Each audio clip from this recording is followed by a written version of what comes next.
What's up, everybody? Thank you for checking out this episode of Chewin the Rag. Before we get started, just a couple of cool quick announcements. First and foremost, at ChewinTheRag.com, same place where you find all of our platform links, social media, email for contact, and the gaming channel. There's now a section for merch. So if you click the merch link, it'll bring you to our web store where we have hoodies, t-shirts, water bottles, mugs, stickers, magnets, literally anything you could think of, we probably have it there. So be sure to go to ChewinTheRag.com to pick up a piece of merch, and make sure to like, rate, share, and subscribe on any of those platform links that you listen to us. It helps myself out, and more than that, it helps these guys out that I bring in that I think have cool things to promote. The more eyes on me, the more eyes on them, and it kind of helps the whole community, which is what this is really all about. Second, W Energy, good clean energy. Drink it every morning. I wear their merch. I have their hat on right now as we speak. I'm using their mouse pad. I highly support W. It's kind of helped me get away from coffee a little bit. I drink my W between like 6:30, 7 a.m. and I'm good until late afternoon, whereas I was drinking multiple cups of coffee a day. So W.GG and use promo code Chewin at checkout to get yourself some good, clean energy. Again, that's W.GG, promo code Chewin, no G, CHEWIN, Chewin at checkout. And one last thing, I am doing one more comedy show. I said I wouldn't, but I'm doing one more. Cairo, New York. It is September 24th, and it will be at the Old Factory Brewing Co.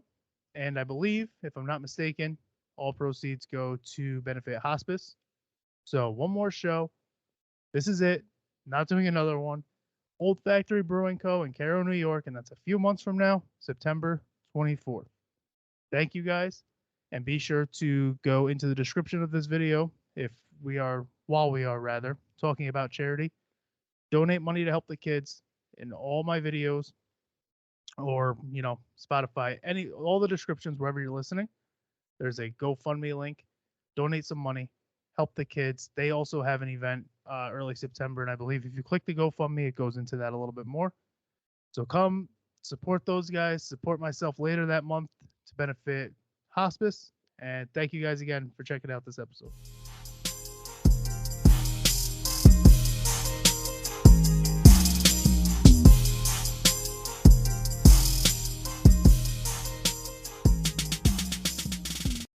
We are live. Welcome back to Chewin the Rag, everybody. My guest today is the owner and founder of Loco Fingerboards, my man John. How you doing, John?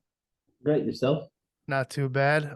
It's super white. What's it said local instead of loco? Dad's Puerto Rican and I can't say loco. It happens, man. It's a hard word to say sometimes. It's pretty darn close. Yeah, literally. So we found each other through a mutual. I had one of your writers on the podcast. Yeah, which when he was on your show, he was we were in talks of him being a writer at the time, and now he became official writer. I think when he recorded your episode, we were talking, and by the time it came out, he was officially a writer for me. Oh, okay. So he was just lying. That's fine. That's cool, no, Dave. No, it wasn't lying. I'm pretty, like, I have a bad memory, but I'm pretty sure, like, we were in talk, like, I haven't posted the promo yet, I believe, when you recorded it. Okay. No, I'm just kidding. Dave's a great guy. I just have to bust. If I get a chance to bust his balls, I'm gonna do it. But he's such a good dude. Right. But bust everyone else's balls, you gotta bust his. So exactly. He can't. You don't get a pass just for being a great guy. I'm sorry, Dave. So no, trust me. I don't mean to cut you off, but in the fingerboard world, like, if you're not doing something right, he's a trick purist. He'll let you know if you're doing the trick wrong. So I noticed that this weekend when you're doing you do your weekend contests and everything. Yeah, and he's quick to be like, it's front side, that's back side, you're wrong. And like he does it in a way where it's like, no, I'm just doing this because I want you to be better. And like that's how it should be. Yeah, exactly. Yep. So explain. So you do I notice it's like every weekend just about you're doing something every so Yeah. often.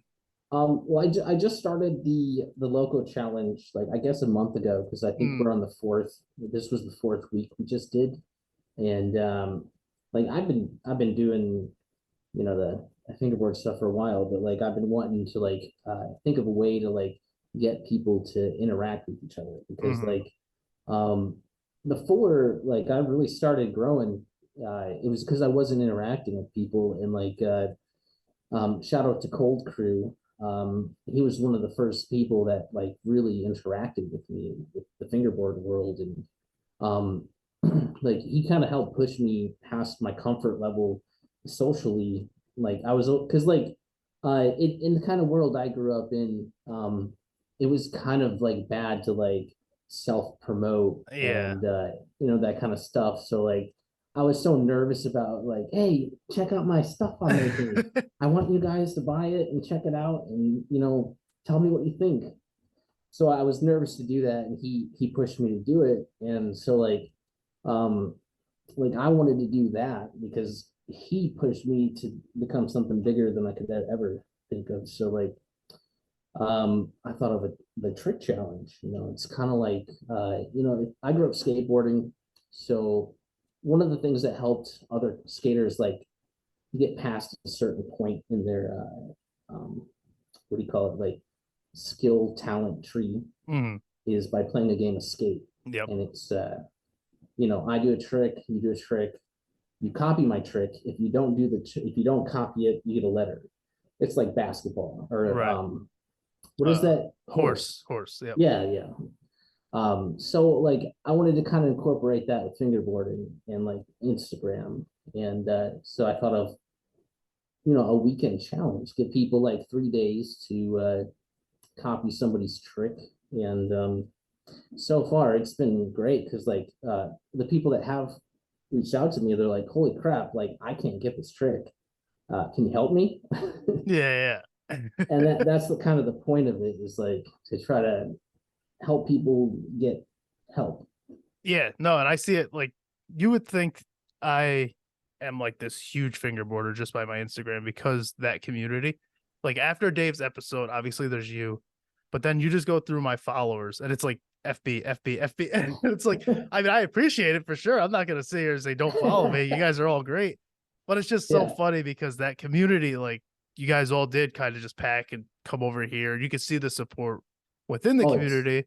And huge. skateboarding, especially with skate, like that's I grew up skateboarding as well, so I understand skate. You do want to kind of one up, but you want to Yeah, make it friendly. like, exactly. like, oh, dude, you got me with a tray. I can't get this, and it's like, all right, I'll try to show you. That I Yeah. would be the one saying I can't get this. By the way, I'm not gonna sit here and tell you I'm the one Yeah. showing people. Yeah. One of my favorite things about skateboarding was, hey, try this trick with me. Yeah, Try this gap with me. Try this line with me. yeah, That kind of stuff. and that It was sense of always fun. community, yeah, and that sense of community like you said, I was in a band and I tried like an apparel company and then obviously comedy. And I also you feel like you're annoying people when you're like, oh, Yes. come to Yeah. the show, buy this, do Dude, this. And like trust me. I still feel weird when people are like, how's the podcast? And I'm like, what? Oh, you listen? Like, I don't Yeah. know. Like you're asking me like what? Like most people don't do that. Yeah, no, Yeah, like I grew up in a band, like doing band stuff too. So mhm, I have to go like through malls, like handing out flyers. Hey, check yeah. out my band. Buy these tickets off, man. Like these people don't want to go. Like, No, dude, they're gonna take it. They don't even look at it. They just throw it halfway yeah, down the mall. And it's like, yeah, well, thanks for taking it, I guess. I don't know. yeah. I know, right? So obviously with skateboarding, I'm guessing that's how you kind of got started in fingerboarding. Yeah, definitely. Because I at a young age, like I don't know what, like it was just engraved in me to like be obsessed with skateboarding. Like just the first time I saw one, I was just like, whoa, Mhm. like that kid has a skateboard. A Ninja Turtle had that, Yeah, and yeah. that's so cool. And so like as I got older, like I started skateboarding in middle school. So I Mhm. think I was like nine, 9 or 10 years old. And at the same time, tech decks came out. like it was like simultaneously at the same Yeah. time. So like I was so obsessed with skateboarding. I was like trying to watch everything I could and go out skating as much as I could. And then I'm like, whoa, I got a little bitty one now. It's like, holy crap, this is cool. Like I was played with it at school. And like I honestly never thought you could actually do a trick with it because like I was a little kid at the time. Right. Right. Internet existed, but it wasn't a household thing really at the time. So like that kind of uh, exposure wasn't around. So like it just stuck with me, the miniature stuff. Yeah. But yeah, it all started with skateboarding, Yeah, obviously. of course. Like that's literally, and there's obviously the people who look at it from the toy aspect and they're not necessarily skateboarders, but it is something that they They're can just not play toys, with. man. And yeah, I was just gonna say, but like, and then you have the people who are passionate about it, and it's like it's not just a toy. All Yeah, right. a lot of people they consider it a fidget Yeah. thing. Right. So, but it's a very niche hobby. Like I don't look at it as a fidget or a toy. Mm-hmm. I just look at it as a form of expression, just like I do skateboarding. Like the argument, skateboarding is not a sport. It sure is something. Yeah, You it's know, it's definitely something. it's a way of expression. And even it's like it's the, sorry, go ahead. hmm, no, you had I was gonna say, even the it's not a sport crowd, like there's competition, there's it's in the rewards. Like, Olympics now, dude. yeah, like you can't sit here and argue it's not a sport anymore, and Yeah. then you're gonna argue other things are a sport, and it's like, well, I don't see how that's a sport, but skateboarding's not, and Look, I'm not gonna, yeah, curling's a sport. yeah, I'm over like. I don't see, yeah, you're just shuffling. It's glorified sweeping. I don't even actually understand it, so I can't make Yeah, fun of it proper. it's a giant stone on ice. I don't know. Yeah, but like you're gonna say It's that's a strange. sport, and then skateboarding's not. But I also think so. How old are you? I'm old. You're old. I'm in my late 30s now. Okay, so I'm Yeah. 30. So I Okay. also think what it is because even when I was young, it was, oh, you dirty punks, like get out of the bank, because that's everybody goes to a bank to skate because they got the best lots and everything. Oh But yeah. like They got it's they got always, gaps. They got ledges. They got yeah, rails. always, and you're always getting kicked off the bank property, and it's like you guys are just disruptive. You're destroying property. It's like I'm not, but you don't have anywhere else for me to do this. So what do you want me Yeah. to do? Yeah. Exactly. And I think now people are getting better. Definitely more skate parks are popping up. Even where I am, we got an indoor, we got a few outdoors. So I think it's getting better. But for people my age and up, it's hard to see it as a sport because we're just a bunch of street kids out skateboarding and everything. Yeah, I get you. And just growing up, it was like at least for me, it was a struggle to skateboard. Mm-hmm. Like just to get the money to get a skateboard and make that board last, and being able to find a way to get to the skate park and that kind of stuff. Like I'd always skate at the school by my house. Yeah.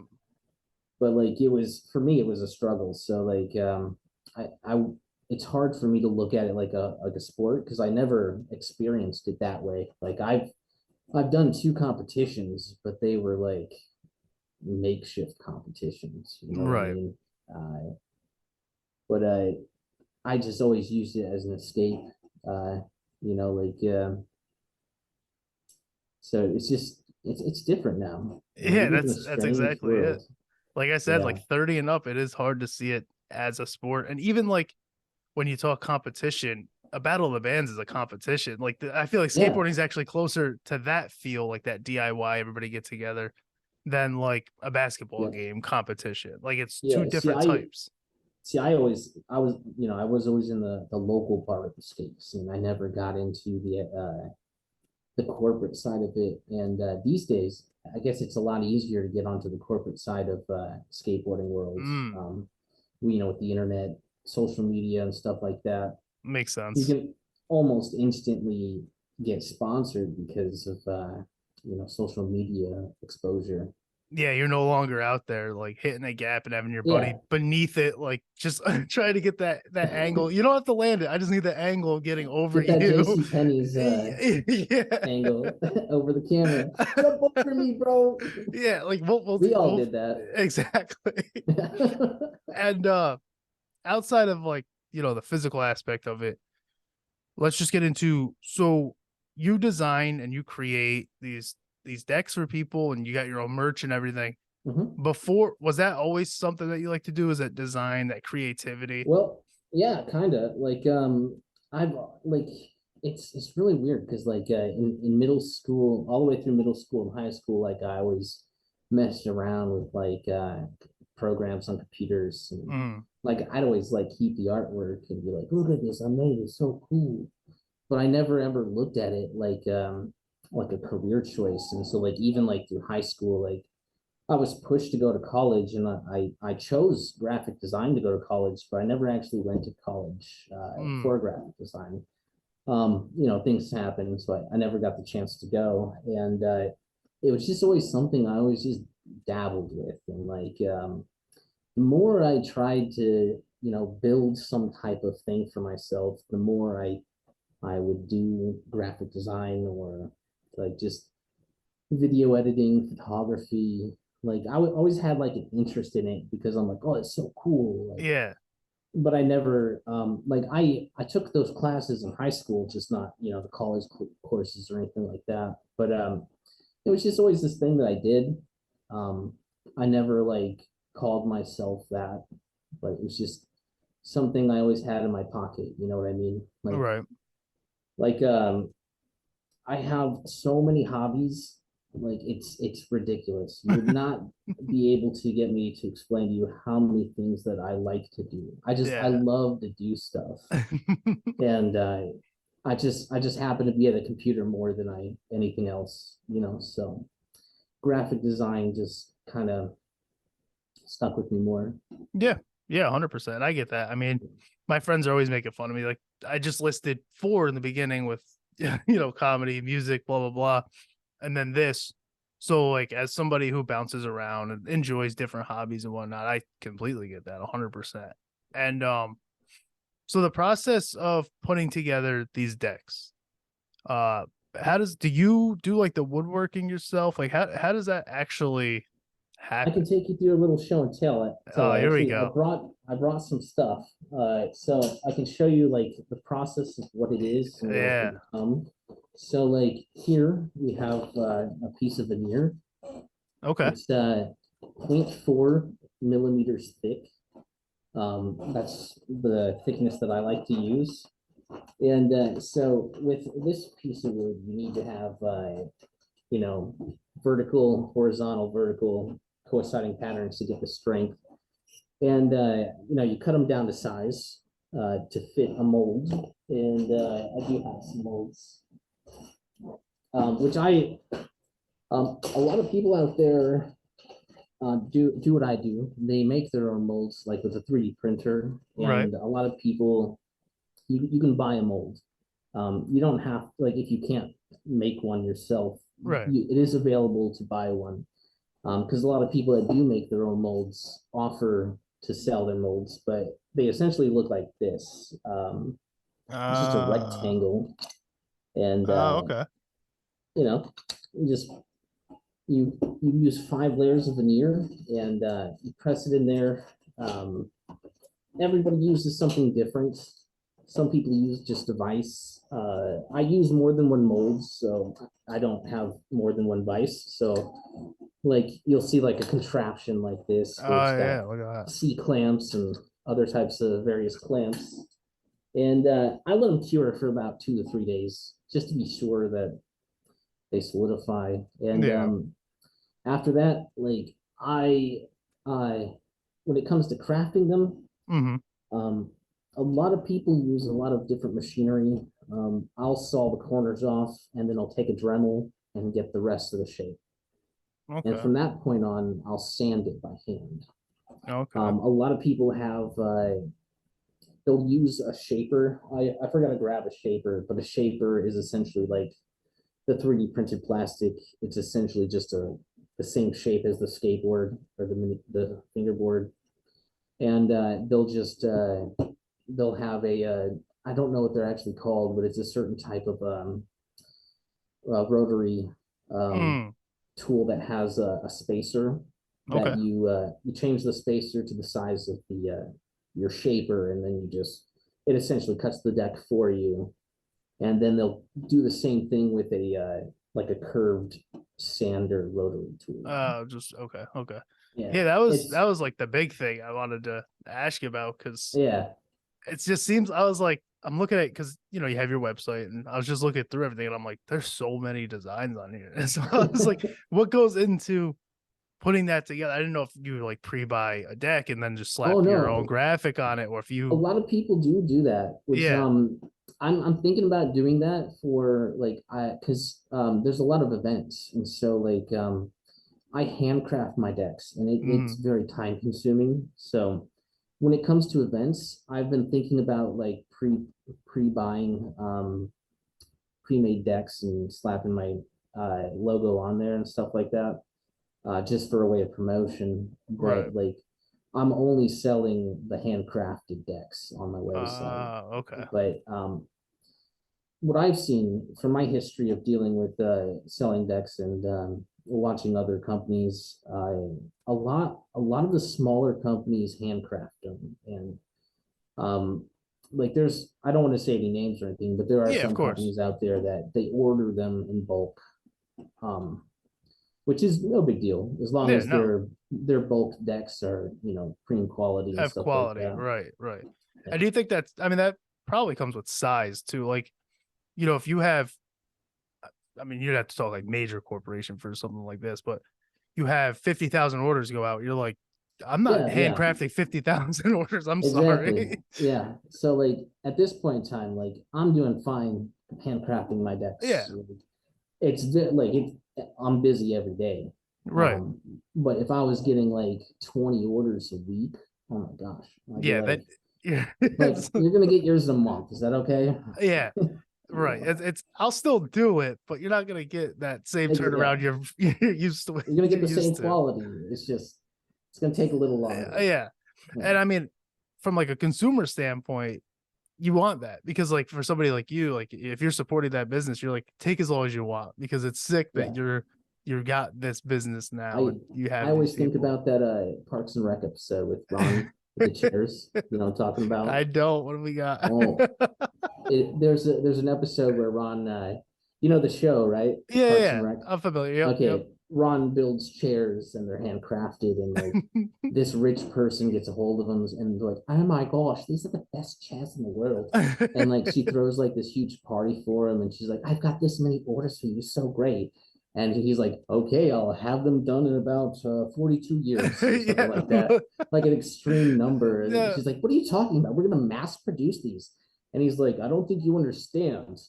You lose quality with mass production. I make these by hand, It's literally the same exact thing. Yeah, it's what's in my head all the time. Every time I make it, I'm just Ron from Parks and Rec. It's worth it. Now, do you... so before we started recording, we were talking about the animated, staying anonymous, so that the brand is what comes to mind, not the face. Do you we were talking about collaboration. Do you collab with a lot of your designs themselves, not the wood part, but the designs you stick on the boards, on the decks? I've collabed with one design. I have this one, it's got brick on it. Cold Crew designed the way my logo looks on it, and I added a little to it. That's the most I've collabed. Other than that, this design, obviously, I stole it. Yeah, right. I just, you can't make a Mario thing without it looking like Mario. Yeah, exactly. I'm just inspired by things I see, and I try to keep it as close to the original as I can, but changing it enough to where it's my design. Like the Mario thing, I keep myself anonymous, but I don't know if he looks familiar at all. Yeah, right. Like that's supposed to be me. Yeah. Yeah, no. But it's good. I was just I was just super curious on like, do you do all the artwork yourself? So because with a lot of like t-shirt companies, for example, and bands, really anybody, they'll say like, who's got pre-made designs? I just need something where I can slap my name on it. Have you ever thought about doing anything like that, or do you just like that aspect of like, I like having my artwork on there? I thought about it, but I do like it being my artwork Yeah. because like I always worry about like what's it gonna do to the relationship, like what do they want, what do they need? I don't know.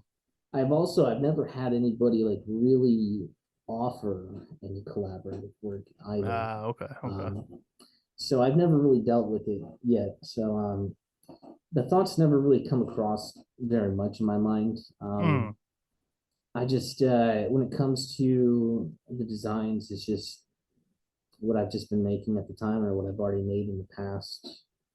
Um, I mean, I wouldn't put it past. Yeah, right. I would because I like for instance I've collabed. I've made artwork for other people like Cold Crew Fingerboards. I mentioned that earlier. Shout out, check him out on Instagram. But he makes fingerboards too, and he was talking about rebranding, and I'm like, hey man, I'll just make your logos for you. He was like, really? I'm like, yeah, for free. I don't care. Like, I like doing this. Yeah, right. And like, he was the one that gave me the motivation to talk to more people. So like, I made it for him for free, and like that's the most. I've done stuff for other people. Just I've never had anybody make anything really for my stuff. Makes sense. I would Makes love sense. it though. Yeah, absolutely makes sense. I was just I had an illustrator on not too long ago. And a lot of those guys, thank you. A lot of those guys do like freelance like stuff out on the outside, on the other side of things. Do you ever think about branching out from fingerboarding and doing like merch for people or anything? Or is this as like I just kind of like this community? No, that would be great, honestly, because like when it comes to like making artwork and stuff like that, like that's what I love doing the most, is like helping other people get their ideas out. Because like with Cold Crew, he gave me a rough sketch, and like I already had the idea as soon as I looked at it. I'm like, boom. Like I made it like in a couple days, and like because the way that like I work as a graphic designer is I don't create stuff out of nothing. I create stuff out of ideas, out of inspiration. So like you give me like two or three rough sketches, like I'll be able to figure out something. Like I can't think of any good examples off the top of my head, but like depending on what the company of your name is, I'm able to like figure out a way to market that as a way, because like if there's like a duck or a clock in there, like, oh, here's a good example. You ever see the Dollar Tree logo? Yeah. Yep. It's the number one with like a tree. With the tree, yep. Yeah, like that kind of stuff is like that's how my brain works, because I grew up looking at logos and commercials and advertisements my whole life. So like seeing the connection between words and pictures. Okay, that makes sense. It's like, yeah, absolutely makes sense. And where would you say? I mean, obviously, it's got to be like digital arts, video games. You can tell by your logo. You have, I believe, it was a Link deck as well. Like you get a lot of inspiration from video games, 100%. Yeah. Well, I grew up playing Nintendo. Yeah. Nintendo shaped my life, man. Like I was born in the 80s, and Mario was the thing, and it still is the thing. And I always had a Game Boy in my pocket, the big gray brick. That was my jam. I just Mario, Zelda, like the old school, like Kirby. Yep. So many different things, like Metroid. That's one of my biggest games growing up. But I just love video games.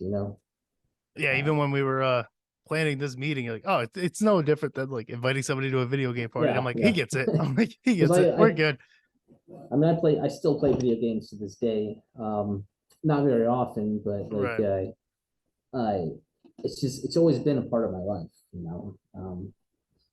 it's always been another way to like, enjoy being around, Yeah, no, it's another. It's the hanging same. with friends and It's just like those people that are, oh, you're playing a video game. It's like you're binging Netflix. Like I don't see much of a difference. And this is like community. Like I can yeah, invite my friends and we could do yeah. things. Right now, what am I playing right now? We're doing a lot of like party games right now. Like, are you familiar with the Jackbox games at all? I don't think so. So they're essentially, you don't need everybody in the same room. You could just join from like a website on your phone. So I'll start a party and we'll all talk to each other. But these guys don't need to see my screen. They could just be at home so we can get like my friends, their girlfriends. And then I streamed it the other day and I had like random people just like stream snipe and they came in and got the code. So you're just inviting like these strangers in and they get to see Yeah. your sense of humor because a lot of it's like it's similar to like a Cards Against Humanity type. And you're like introducing these strangers to my friends who are all psychopaths. I'm like, that's pretty cool. Yeah, I'm like, look, man, you can hang out with us, but just know you're probably gonna hear some things. He's like, you're not gonna say the N-word, right? And I'm like, we're not gonna do that. You're good. I'm like, you're fine with that. And he's like, all right, cool, I'll hang out. I'm like, all right, good. See, now I play the game DayZ, and that's the opposite. Yeah, Daisy's definitely you the gotta opposite. mute. You gotta mute everybody if you want to play that game online. Yeah, oh my 100%. This is like it's all words and it's typing mostly. You don't even really have to hear these guys talk. So they might type something you don't want to see, and then that's when you're just like, all right, I gotta kick you. We're not saying that here. Like that's enough. What else you playing? Anything good? DayZ? DayZ, Cyberpunk. That's like my biggest like obsession right now with video games. Like I beat it like 20 times now. I'm waiting for Phantom Liberty to come out, the new DLC, the new update. I don't when it first came out, I didn't know anything about the game. Like, nothing about it. And like there's all this hype surrounding it, and I'm like, I don't care. I'm like, blah, blah, blah. And then the game came out, and then everyone's like, oh, the game sucks. That's Yep. And I'm looking at the footage, I'm like, I mean, there's just glitches, launch glitches and stuff like that. It can't be that bad. Launch glitches are fun anyways. So like I bought the game and like I play it, and I got it the May after it came out. So it came out, I think, in like November. I think it was fall around then. Yeah. And so I got it the May after it came out. And at that point in time, there was an update that at least made the game playable. And so I wasn't experiencing any of the launches, glitches, or anything like that. I was experiencing some story breaking glitches like that. But for the most part, the game was working. And I was enthralled with the game, and I learned it had a tabletop game, and then I'm not 100% sure, but I think it has a ties in with another tabletop game that my brother and I played as a kid called Rifts. Okay. I'm not 100% sure, so don't quote me on that, but they're very similar games if they're not. It's like, only the Rifts game is more of like there's monsters and vampires and ghouls and that. And I don't think they have anything like that in Cyberpunk. I don't believe so. So it's funny because I got it. I pre-ordered it because I was one of those people who was, involved in the hype because they pushed it like 2 years, and I'm like, oh yeah, son of a. And then they finally gave a date. It was like 12 years. It's been in the works for like ever. It was literally like I was like, this is so insane. I think I was in middle school, high school, and I was like, all right, it's here. I have a date. It's on the PlayStation. I can pre-order it. So I pre-ordered it, and then I didn't even mind just like the launch bugs because I'm like, that's fine. That's every game has that. But then it got to be like, if it was November, it was like February, and it was like there's still bugs. So I put it down and have it played. I think now what I'll have to do is install it, fully update it, because now I mean we're well in now. I should be able to get right through a story and be fine. I would wait until the new update comes out because it's apparently going to be a brand new game thing. So jeez. I don't know if I have time for a brand new game. You're telling me, man. I'm definitely gonna have to play it again. Yeah, exactly. I do this thing though where like I'll grab a game and I'll start it and then I just put it down. I'm so bad with finishing games, and it's mostly because when I'm on, yeah, it's like when I'm on, that's when my friends are on. So they're like, "Would you? How about you play this with me?" And I'm like, "How about I do that? That's a good idea."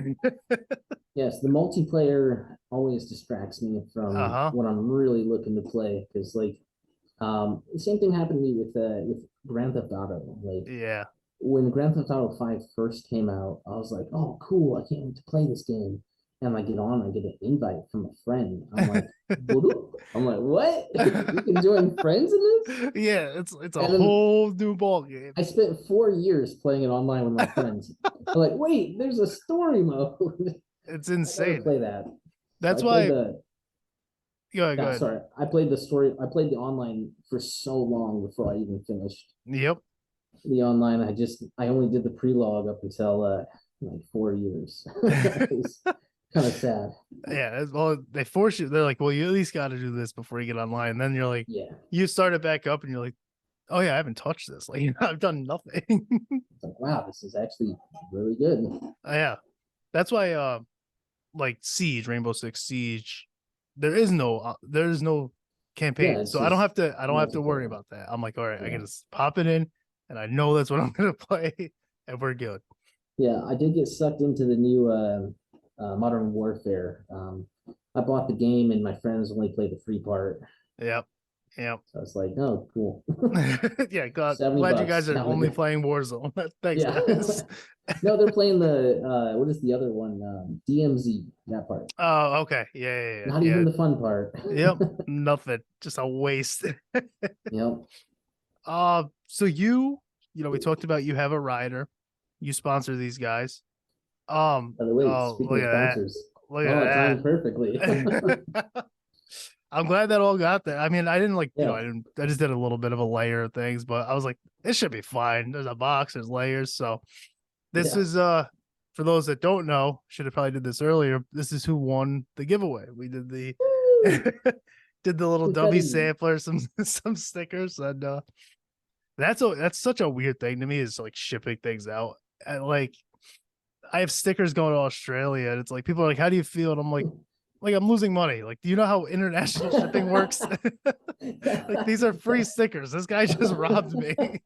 Like, it's cool. They're going to Australia, but like, it's like $25. Yeah, dude. Like, oh man, here's your 7 stickers. Thanks for listening. Yep. No, I get you for sure. Because like, I've shipped to Canada, and the first time I shipped, I was expecting $15. The second time I shipped, it was like 25. I'm like, whoa, that's half the order. I was not expecting that.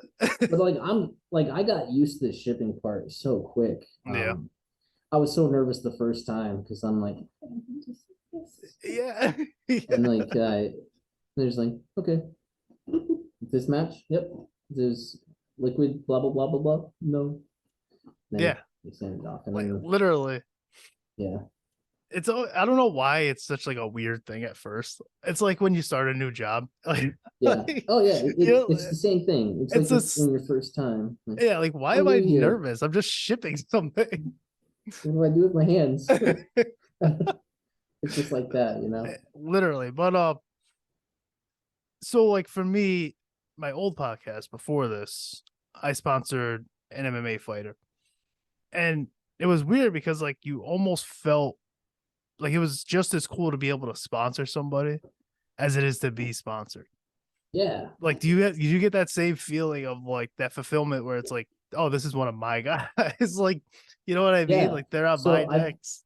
I have 4 riders right now, and one of them is, I'm announcing them soon, but they've already like been pre-announced, but they're gonna give a proper announcement soon.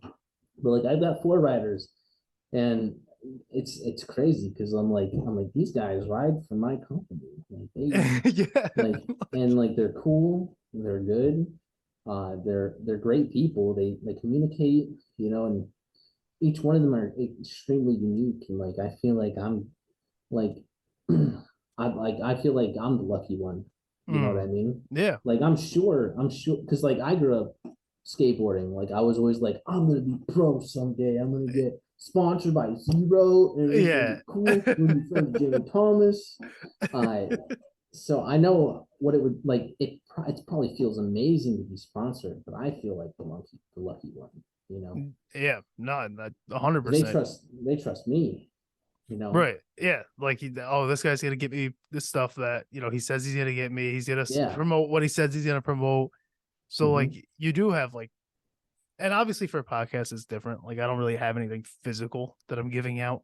But for him specifically, it was like, here's some money. Just all I'm asking is you slap the logo on your shorts or shirt, whatever you're gonna do. So like even that was like, oh, okay. So now my logo, and this was like I said, it's the old one. I had Dangerously Average Dudes with my buddy Ray. But it was still like cool to be like, oh, our logo's going on our buddy's shirt who's going out to fight in a cage. Like it was good. It was cool. That's still pretty cool. I mean, it may not seem like you're doing much, but people are seeing it. It's getting Right. out there. That's what and that's really what it was about. And yeah. And plus I know for a fact that it shouldn't have cost them the amount that we gave him. It was just, it's helping him pay training fees or food, whatever it might be. So I was still helping out a buddy of mine too, which was cool. Yeah. For your merch, this is more, it could be a question I asked off air, but we're here, so I'm gonna ask. Do you do cut this out? I need an editor. Do you do print on demand, or are you somebody that has boxes all over the house? Oh no, it's a print on demand website. So like the way it works is I think the cut is like it's roughly like 40-60. Like I get the 40. Like they make they don't make the clothing, except for they do have their own premium clothing, which I'm assuming they have a factory that makes it for them. But they also use, I think, Gildan, the typical clothing that people print on. Yeah. So the way it works is like I make the artwork and I build the site on their site, and so they do all the hard work, and everybody gets the merchandise they want, and it's in my eyes it's pretty fair. Like if I were to like kind of judge like the pricing, like a t-shirt's like $20, like I'll make $4 to $6 off of a t-shirt and they make the rest. That's not bad. They're doing all the work, right? And they're helping me get a quality product out there. I would love to do the merch myself, but I got wood all over the place. Yeah. I already got my place full of stuff. Yeah, exactly. No, that's why I was wondering, because like I said, this was either high school or right after high school, I'd got into apparel, and print on demand wasn't really popular. Like I feel like over the past couple of years with like Etsy and Shopify, like it's become a little bit better. But then I was just like, okay, people seem like they like this. I think if I just print 10 of each size, I'll be good to go. And then you realize 5 people liked it and they all wear mediums. So have fun with the rest of these boxes. You're like, oh shit. Yeah, I get you. It's hard to pre-plan for stuff like that. And like with this print on demand stuff, it makes it so much easier. That's kind of like how my fingerboard company is. Like my fingerboard company's print on demand. Yeah, realistically, printing my wood. You want a board? Order it. I make it. There you go. Yeah, because like with the whole back to the whole buying in bulk, and because like you'd have to pick like 32 millimeter, 34, and depending on even what shape of the deck. Like some people want like a more boxy shape, and like I can't even really do that with my stuff, because like with my boxy shape, it's not like other companies' boxy shape. So I'd be doing myself a disservice by ordering a boxy shape from a different company. But makes sense. It's like that. Like I could order a bunch of 34s, but people want 32s or maybe even 29s. So at that point, you're just gonna be hanging on to things that realistically you may not ever use. Yeah, I used to make everything right away, Like that was the first thing I did. The only thing I'm doing now that I make right away is when I make a new graphic, I'll make a board for that graphic right away. Okay. And I'll use that graphic specifically for like photo shoots and stuff like that. And if somebody orders that size, I'll ship it off right away. But for the most part, I don't pre-make any other boards because I don't want to really have too much stuff that isn't selling. And like I'll right now I have been making I have some here like exotic wood stuff. So this is something that I would take with me to like an event or something like that. So like I've been making like exotic woods just to showcase like my craftsmanship and what I've been working on. And if somebody does, if they are interested in it, I'll sell it then. But for the most part, I've been making the exotic woods as a way to show you what I'm doing, what I can do, what kind of woods I have. Um, a constant showcase. But yeah. Makes sense. I mean, the last thing anybody, even just from like big corporation, like I work in a warehouse, the last thing you want to do is be sitting on inventory. Exactly. Like that's the most annoying thing to deal with. Sitting on inventory. Yeah. I told you I used to make everything right away. You learn. That's literally all it is. You live and learn. Yep. Oh man. So we are a little under an hour. What do you got for plugs? I know, I follow you. I'm aware of your stores and everything else. Where can people find you? You can find me on Instagram at Loco Fingerboards. Also on Reddit, Loco Fingerboards. I'm not too active on there. It's hard to be active on everything. Yeah. Also, I've been posting constantly lately on YouTube as well. So like when it comes to these local challenges, I'll do a compilation video of those challenges, everybody's entries, and I'll post it on my Loco Fingerboards YouTube channel at the end of the day, or not the end of the day, at the end of the challenge. So yeah. And my website, Loco Fingerboards, Big Cartel, and my merch, locofingerboards.spreadshirt.com. All right. Or is it, no, it's shop.spreadshirt/Loco Fingerboards. Okay. Yeah. And I'll make sure, like I said, I follow you on all these. So I'll make sure in the description, wherever you're watching, YouTube, Spotify. I actually suggest if you're on audio, I'll probably suggest that people go video just because of the things you've shown. Usually I push pretty hard on on Spotify and whatnot, but just because of the work and the craftsmanship and everything that you've shown on the camera, I'll probably push YouTube pretty hard for this episode. But all the stuff will be in the description. This is something I wanted to bring up. For what you do, do you do TikTok at all? No, I think I'm too old for TikTok. You think so? Well, as long as you don't show your face, you're good. just don't age yourself. Well, I mean, it's already overwhelming with Instagram and YouTube. It definitely is making it. There's so much stuff to do, and TikTok would be just another learning curve. Yeah. I've thought about it, but I don't know. It's just something for the future, maybe. Yeah, maybe. If like later on down the line, if I can hire somebody to do it for me, that would be the move. Yeah, because there's a lot of stuff that I would love to have somebody take over for me. Like like for right now, my wife cuts the stickers that I put in the thing. That's super helpful because if I was cutting stickers, I'd only be cutting stickers. Yeah, right. It is good to have like that support. I mean, my wife, she leaves me this house. She's like, I don't want to listen to this.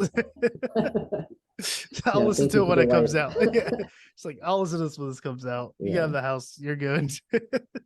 But like just having that support definitely helps. But man, this was a lot of fun. Everything will be in the description. Definitely support Loco.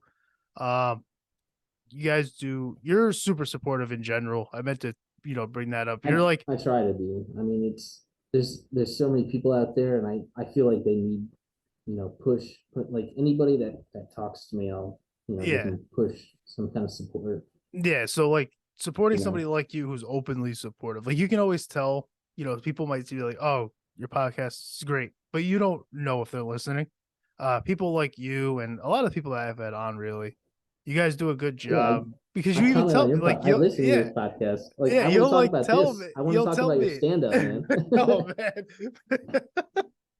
I love uh, stand up, man. That's why I yeah, want to talk. Like, yeah, I'm a huge comedy fan, dude. yeah, yeah. Yeah. I'll make sure. So, I've shared my link before to you. Um, this is what I mean with like, oh, your podcast. Now it's like, oh, I've heard your stand up. Like, damn it. No, I am doing a show in September. I'm gonna try to record it. If it comes out well enough where you can hear everything, I'll upload it right to the podcast channel. I'll send it to you directly. Heck yeah. But like you could tell on that note, like you could tell people that listen because you'll tell me like parts of the podcast, like you'll recite it back. Like you're like, oh, I want to hear that stand up. It's like, well, I didn't talk to that till middle of the episode. So like, Yeah. I love I listened supporting. to the whole thing. Yeah, I love supporting guys who are like just super supportive like that, and you're one of those. So definitely check him out. Uh, link in the description. All your links. I'll put your store, where to find you. Thank you. Now hiring a social media manager for TikTok because I think it'll blow up. Yeah, I need a TikTok guy. Yeah, the Or problem girl, is, doesn't matter. yeah, the problem is you'll be working closely with like a 14-year-old. So it's you gotta I don't keep up know. on That's not you gotta keep up on not a good trends. idea. This was a lot of fun, man. Thank you for coming on. I appreciate Dude, it. thanks for having me, man. I'm glad to be a part of this, man. Yeah, definitely. We'll do it again. I'm like I said, I say to Definitely, everybody, and I man. mean it. Like I'll have anybody on twice. It's just making it work. I'll be That's all. here. All right, man. Have a good night. Yeah, you too. All right, bye, everybody.